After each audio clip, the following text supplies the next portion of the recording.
तो कोलकाता से लेकर सिलीगुड़ी तक बंगाल की फिजाओं में सियासत की गूंज सुनाई दे रही थी।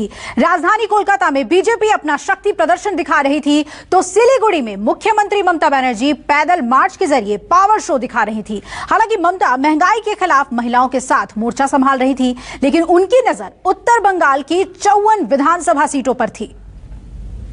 नरेंद्र मोदी स्वागत। मोदी मोदी मोदी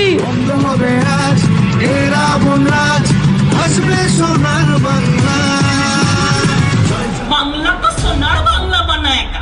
अगर स्कूटी साउथ में बनी होती तो साउथ को दुश्मन बना लेते। प्रधानमंत्री बोले, प्रधानमंत्री চেয়ারটাকে तो सम्मान करो। ये आपको सोना नहीं देगा। अच्छा हुआ आप ठीक है। उल्टा पलटा जो झूठा बात कहते हैं, छुपा रुस्तम का तरह झूठ बोले कौवा काटे।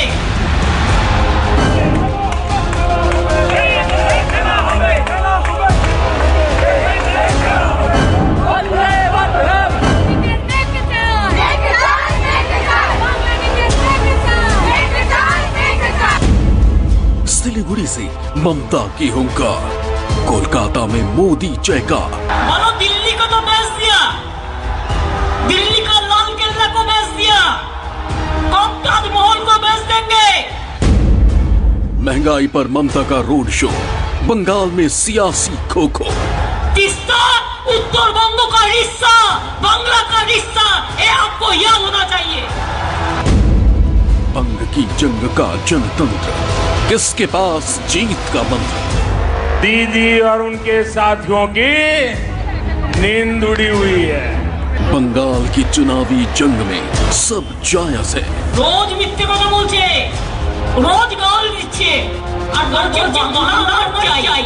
जिस वक्त कोलकाता में प्रधानमंत्री मोदी अपना शक्ति प्रदर्शन कर रहे थे, ठीक उसी वक्त 575 किलोमीटर दूर सिलीगुड़ी में मुख्यमंत्री ममता बनर्जी सियासी हुंकार भर रही थी। বাংলা নিয়ে ইলেকশনের আগে নরেন্দ্র মোদি তুমি 1-to-1 মমতা ব্যানার্জির সাথে করো, 1-to-1। ममता के मार्च में सैकड़ों की संख्या में महिलाएं दिखाई दे रही थी।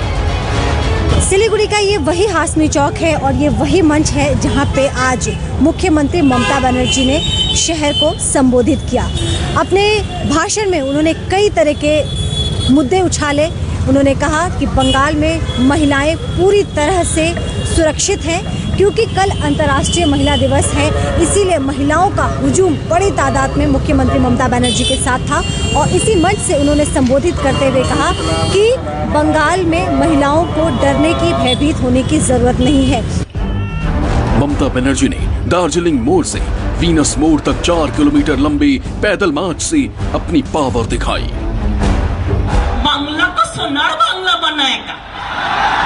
बोलो दिल्ली को तो बेच दिया, दिल्ली का लाल किला को बेच दिया, अब ताजमहल को बेच देंगे, इंडियन रेलवे को बेच दिया, बीएसएनएल को बेच दिया, कोल इंडिया को बेच दिया, डिफेंस को बेच दिया, एयर इंडिया को बेच दिया। हाय कहा खाली इंडिया का नाम बदलना है आपका नाम पे, बाकी तो यही है। कहने को तो ये मुख्यमंत्री ममता बनर्जी की महंगाई के खिलाफ सियासी ललकार थी, लेकिन उनका असल मकसद उत्तर बंगाल में टीएमसी के बिगड़े खेल को सुधारना था। उत्तर बंगाल के 8 जिलों में विधानसभा की 54 सीटें आती हैं। 2019 के लोकसभा चुनाव में इस इलाके में बीजेपी ने अच्छा प्रदर्शन किया था। अपने खिसक रहे वोट बैंक को वापस पाने के लिए ममता बनर्जी ने खुद कमान संभाल ली है।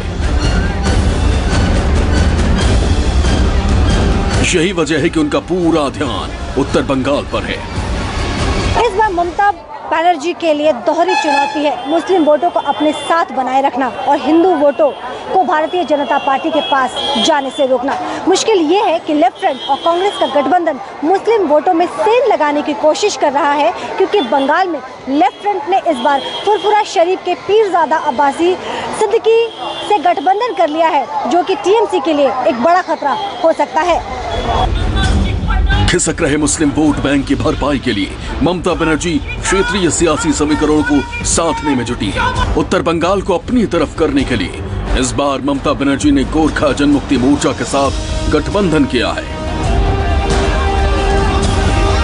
इसलिए उन्होंने अपने 291 उम्मीदवारों का ऐलान किया और बाकी बची 3 पर अपनी नई सहयोगी पार्टी गोरखा जनमुक्ति मोर्चा के दोनों धड़ों के लिए छोड़ दिया है। 2016 के विधानसभा चुनाव में सत्ताधारी टीएमसी उत्तर बंगाल की 54 सीटों में से सिर्फ 26 सीटें ही जीती थीं, जबकि दार्जिलिंग, कालिम्पोंग और मालदा में पार्टी का खाता भी नहीं खुल पाया था। वही बात करें बीजेपी की तो उत्तर बंगाल की 8 सीटों में से 7 सीट बीजेपी के खाते में चली गई थी, जबकि 1 सीट कांग्रेस को मिली थी। बीजेपी ने उत्तर बंगाल की कूच बिहार, अलीपुरद्वार, जलपाईगुड़ी, दार्जिलिंग, रायगंज, बालूरघाट, उत्तरी मालदा में विजय पताका लहराया था। यानी 2019 के लोकसभा चुनाव में इस इलाके से टीएमसी का सुपड़ा साफ हो गया था। पार्टी एक भी सीट जीतने में कामयाब नहीं हो पाई थी। यही वजह है कि उत्तर बंगाल में पार्टी के खराब प्रदर्शन को देखते हुए ममता बनर्जी ने इस इलाके में अपनी पूरी ताकत झोंक दी है। कई बार वो उत्तर बंगाल के दौरे कर चुकी है। शर्म लगता है कि आज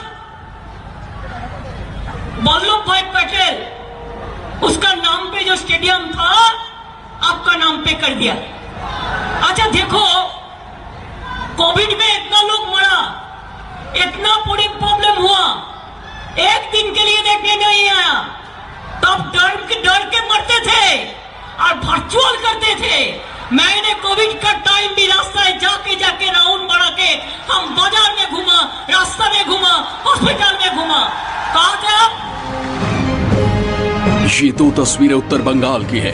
पहली तस्वीर सिलीगुड़ी में महंगाई के खिलाफ मार्च की है, तो दूसरी तस्वीर जंगल महल इलाके अलीपुरद्वार की है, जहां वो एक आदिवासी विवाह समारोह में शामिल हुई थी और उन्होंने डांस भी किया था। विधानसभा चुनाव का बिगुल बजा तो सियासी पार्टियों ने भी अपने प्रचार की धार तेज कर ली।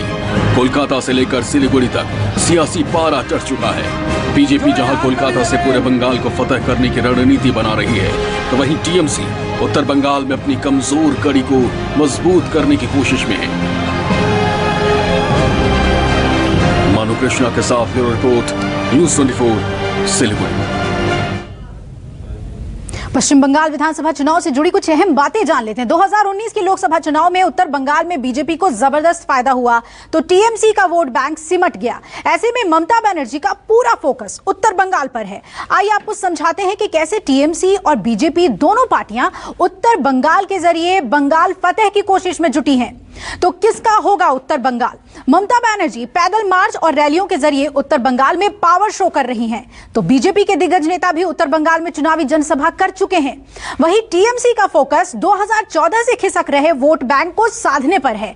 वहीं बीजेपी उत्तर बंगाल के 8 जिलों में अपना प्रभाव बढ़ा रही है। 2019 के चुनाव में भी टीएमसी ने यहां खराब प्रदर्शन किया था, तो 2019 के लोकसभा चुनाव में बीजेपी ने इस इलाके की 7 सीटें जीती थी। टीएमसी ने लेफ्ट के वोट बैंक में सेंध लगाई तो बीजेपी गोरखा राजवंशी आदिवासियों तक पहुंच बना रही है। टीएमसी को 37% वोट हासिल हुए तो 2016 के चुनाव में बीजेपी को 15% वोट मिले। ममता की पार्टी टीएमसी सीएए और एनआरसी के विरोध में आक्रामक है, उग्र है, तो बीजेपी सीएए और एनआरसी को लेकर आक्रामक दिखाई दे रही है। टीएमसी ने मतुआ समुदाय के लिए योजनाओं का ऐलान किया तो बीजेपी की भी 23% मतुआ समुदाय पर पूरी नजर बनी हुई है। तो ये अहम बातें हैं इस बार के विधानसभा चुनाव से जुड़े हुए जो चुनाव को इफेक्ट करेंगे। नमस्कार, मैं हूं मानक गुप्ता। अगर आपको हमारा ये वीडियो पसंद आया हो तो इसे लाइक और शेयर जरूर करें और हाँ, हमें सब्सक्राइब और फॉलो करना ना भूलें ताकि आप देश और दुनिया की कोई खबर मिस ना करें। तो जुड़े रहिए हमारे साथ और देखते रहिए न्यूज़ 24।